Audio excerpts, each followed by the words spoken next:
Hello, it's the Happy Goddess Shop, and how are y'all doing? Y'all, I got another banger of knowledge for you.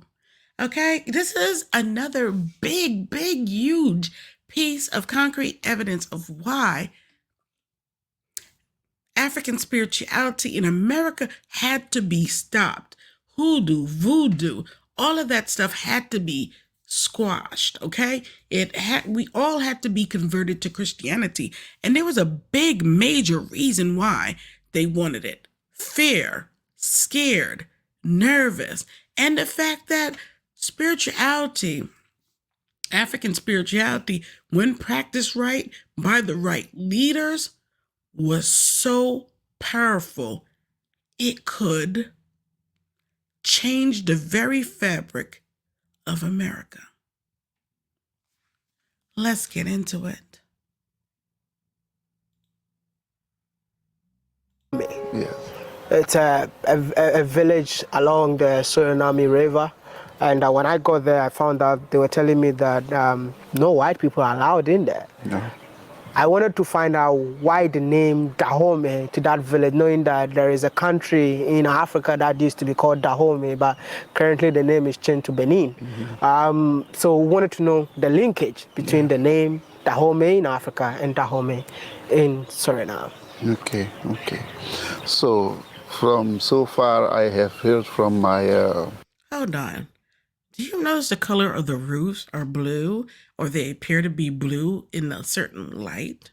You know, wasn't they telling people to paint their roofs blue for protection and from a spiritual attack, and as well as from fire and, disaster happening? Okay. Let's say my older people. In slavery time, there was a guy, a powerful man. He knew a lot of spiritual things and so on and so on. His name was Kunguka. And that man came from Dahomey. The present-day Benin was formerly called Dahomey, which means that during the transatlantic slave trade, Africans were enslaved and taken from the west coast of Africa. I mean, in those days, there was nothing like Ghana, Nigeria, Ivory Coast, Benin. So along the west coast, I believe that the only country that he knew that time was Dahomey. Hence the name Dahomey in Suriname. So he lived with the people and his offsprings. Yeah. He kept them because he was powerful, and in that time, you needed a leader who was truly strong with a lot of knowledge of spiritual things, because the way of fighting with white people in that time was spiritual thing. Mm-hmm. They knew manner to move from here to another location in some time. And if you have been to Benin, you know that Benin is the home of Vodou, which means that the people of Benin are too spiritual. I mean, you dare not to joke with the Beninois.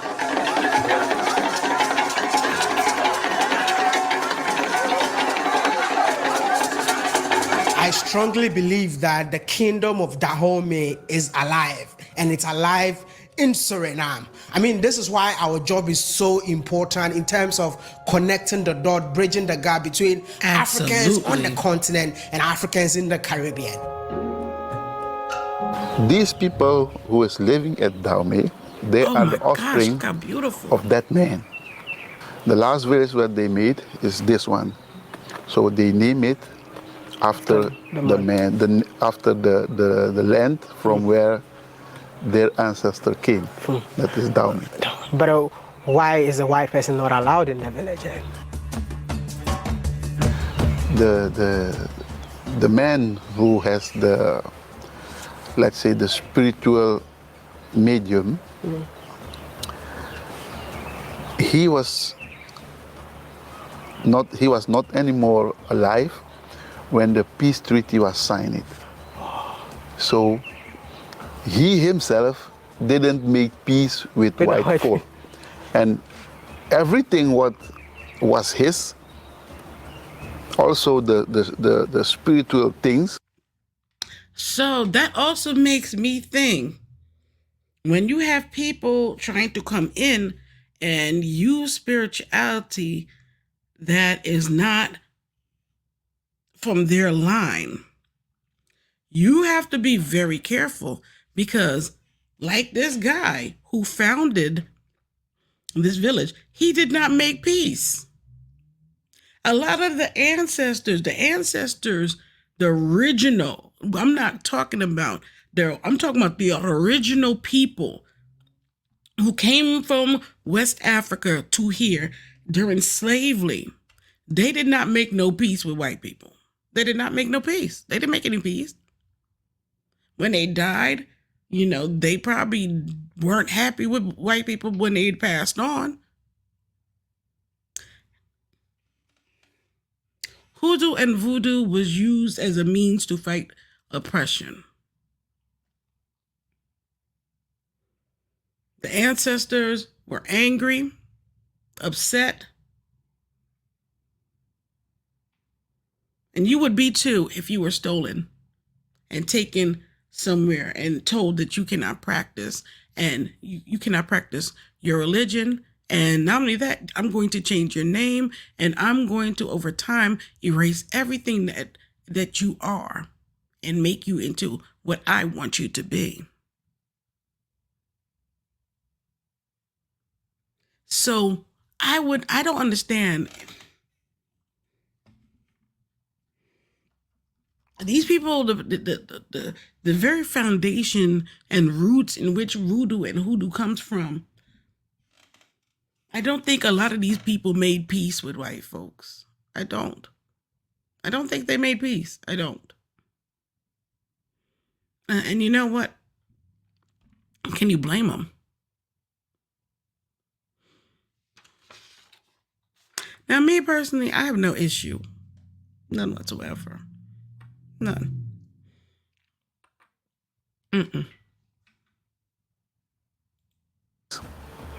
Didn't make peace with white folk. So Dahomey is a village where white folk don't allow to go, because the powerful spiritual medium lies there, and he don't like white folk.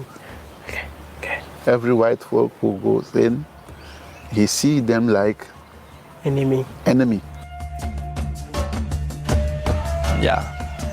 The spirit that they have here is a warrior spirit who fought against the European in the slavery time.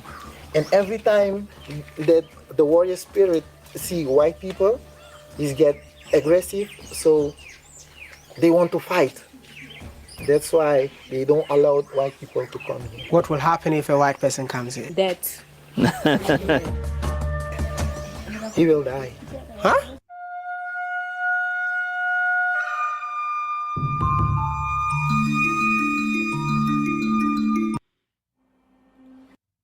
So what do y'all think about that? What do you think about that? I'm definitely going to leave a link in the description box for y'all to watch that clip. But y'all tell me what y'all think about that. And I'm also going to play an audio, and y'all give me your opinion on this audio and what this black man brother says about us trying to disconnect from our roots. Identity crisis right now, and there's a lot of misinformation on the internet about who we truly are. Let's talk about it, shall we? My name is Brother Legend, and I'm here to raise your consciousness. In all my years in the black community, I have never been to a cookout where somebody was making a teepee and a campfire. And yet, for some reason, in the past 4 years, I've seen more and more black people in America say that they are native, indigenous, or aboriginal to America. And they use two justifications for this. One is that black people were here before Columbus, which really makes no sense to me because even when they get their DNA results back, it'll say you have a little bit of Native American in them, but I have not seen one person black as me or blacker show their DNA results, and it says that they are 100% Native American. I mean, the whole reason you're saying you're not African is because you're saying that you didn't come here through the transatlantic slave trade. So then why do you have African DNA? Now, my thing is this. The people that were African that were here came from West Africa. They traveled here to America, to the Americas. They were here. There were some West African people that were here, but they were West Africans. Okay? There were Native Americans here. Yes. And there was a small, tiny pocket of West African people that here. So even if you tried to claim that y'all are not a product of slavery, that y'all were already here, y'all were West Africans. You cannot get away from that mother tree. No matter how much you try. And people are definitely trying to get away from that mother tree. Hoodoo and voodoo was started by Black Americans. Excusez-moi? Pardon me, monsieur? Mademoiselle? Excuse me? It was started by enslaved Africans that were brought here who held on to their practices and practiced them and used those practices here to be able to communicate with others here. Let us not forget the root of which things come from. We seem to always try to cut off the African part. But if we cut off the African part, we cut off some power that we will not be able to tap into. Show respect to the ancestors. Show respect. Include all. And to this FBA movement of, it is just another form of divide. And it's been started by government plants, alphabet boys, people that are trying to create divide because they see a rise in the African diaspora, in religion, and they don't want you tapping in and going back to Haiti and going back to Dahomey and going back to Benin, and they don't want you to, integrate or mingle with the Caribbean people or African people. They want to isolate you. They want to isolate African Americans from everybody. And why is that? If you isolate a set of people, they become vulnerable. And if they're cut off from all allies, they are definitely become vulnerable, where you can potentially connect with your allies and become so powerful that you're untouchable. That's my opinion. The thing that doesn't make sense to me that I hear pretty often is when they say that you've never seen a slave ships don't exist. And my question to that is, how do you think white people got here? Can anyone find the Mayflower or the Santa Maria? Like, how far are we willing to go into denying our own history just to avoid acknowledging our painful past? Are we going to deny other people's history too? Oh, but they don't want us to know who we truly are. That's why they keep it hidden. Then why is it that every pretendian is alive and well, but the scholars that taught us we were African are the ones that got unalive or silenced by the U.S. government? Like Marcus Garvey, Malcolm sense. X. So, what do y'all think about that? Another food for thought.